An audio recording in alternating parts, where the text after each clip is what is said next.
I know this is a little deep into April already, but now that we are in the thick of it and I'm reflecting a little bit through my journaling practices, I wanted to take a peek back at March and just highlight some of my favorite photos.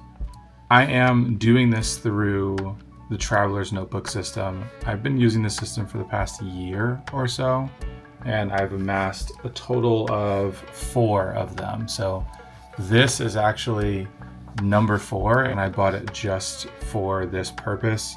There's some other ways that I want to use it in conjunction with photography, but I definitely want it to be a place where I can reflect on my photos and have somewhat of a running catalog for myself that I can look back on, that's more physical and is not as expensive as prints and all of that fun stuff. Without further ado, let's jump into these photos. Up first, we started the month off with a trip to San Antonio, which this was my 3rd time going to Texas, my 1st time in San Antonio. Very interesting experience. Also, my first rodeo, as you can tell here. So this was a rodeo by Tejas Rodeo Company, I believe it was called, out of Bulverde. I don't know if I'm saying that right, Texas. And this first shot was obviously in the mix of the action. I really like this. The framing did seem a bit busy, as you can tell. I kind of wish that this guy that's sitting in the middle of the frame but not on a horse was slightly off to the side, or there is a more clear perspective on the action. Ironically enough, that guy is the rodeo's photographer. So he, I'm sure, got a better shot than I did. Something to note about these photos from the rodeo is I was shooting with the 23mm f2 and I was sitting quite far. So this photo, I'll see if I can find the original photo and put it up on the screen, but I was punched in so far to get this framing. I do enjoy this framing, and I had tried to play around a little bit more with shutter speed to capture the motion blur of the event instead of focusing solely on static, frozen in place still life shots.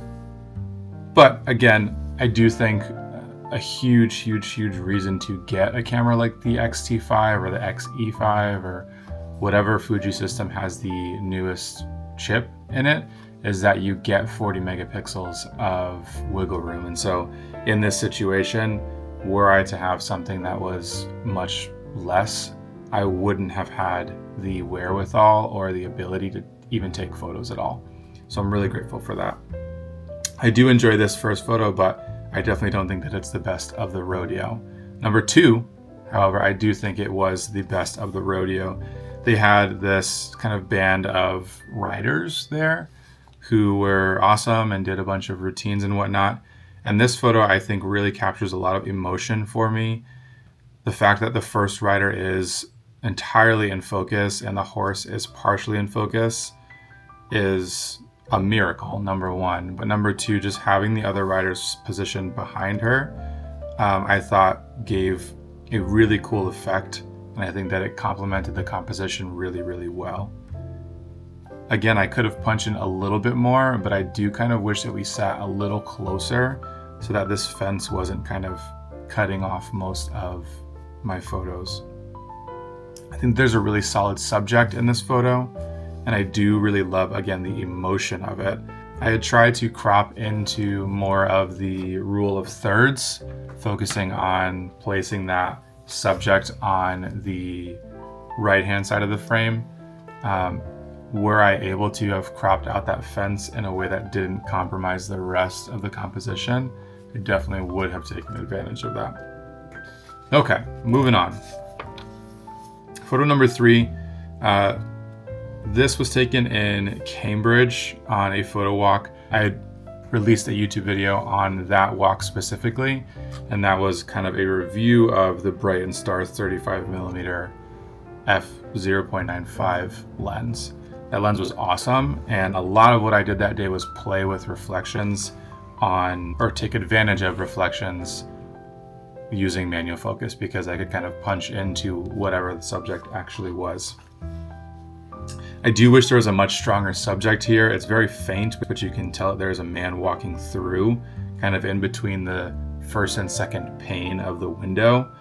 I do think that there's a story that could have been told here, and the perfect subject would have been someone who was maybe very money, someone in a suit and a nice dress or something like that, or someone on the opposite end of the spectrum who looked a little more rough and ragged, to pull on a little bit more juxtaposition.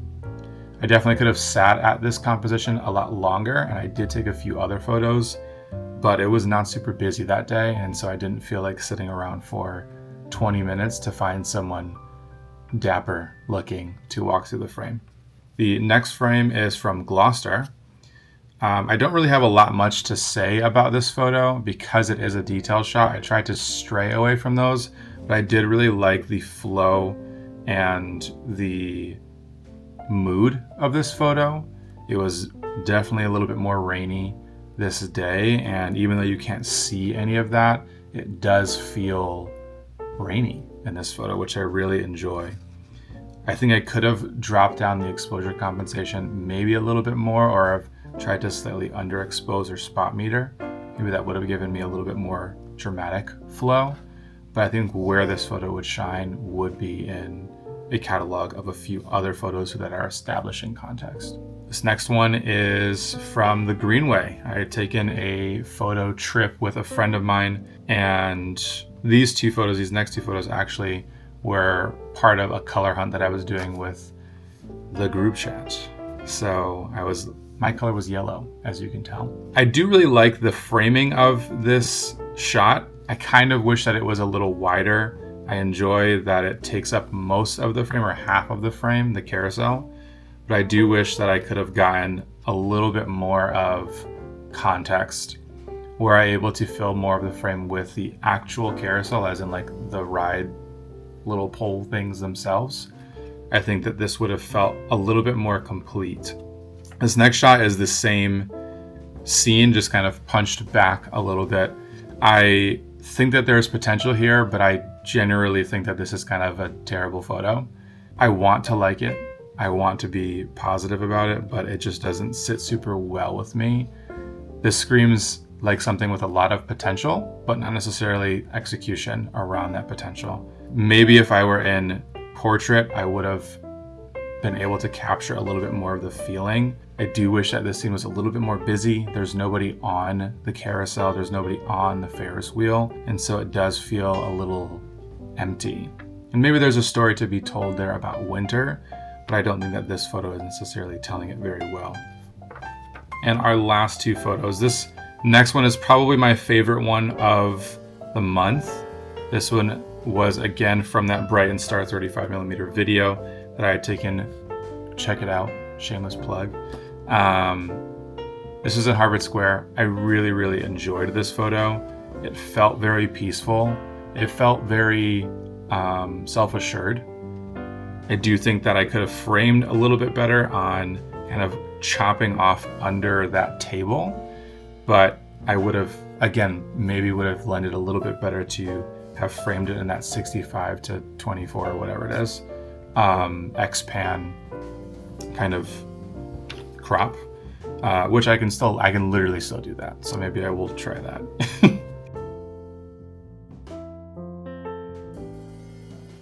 I really enjoyed the movement. I enjoyed the stillness of the subject and how it was composed, that he was center, that you could see that he was looking off into the distance. I think that really lended to a great stylized photo, but loved it. I also love playing with negative space, and I think I had a lot of fun doing that with this composition. Even catching the top of the frame, having kind of the outside awning visible, I think frames up the shot very well and eliminates some of the noise.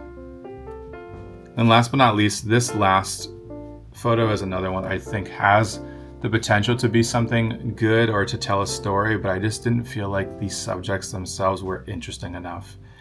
I think on that far right third of the photo Were there someone leaning up against that window or having their back against the window?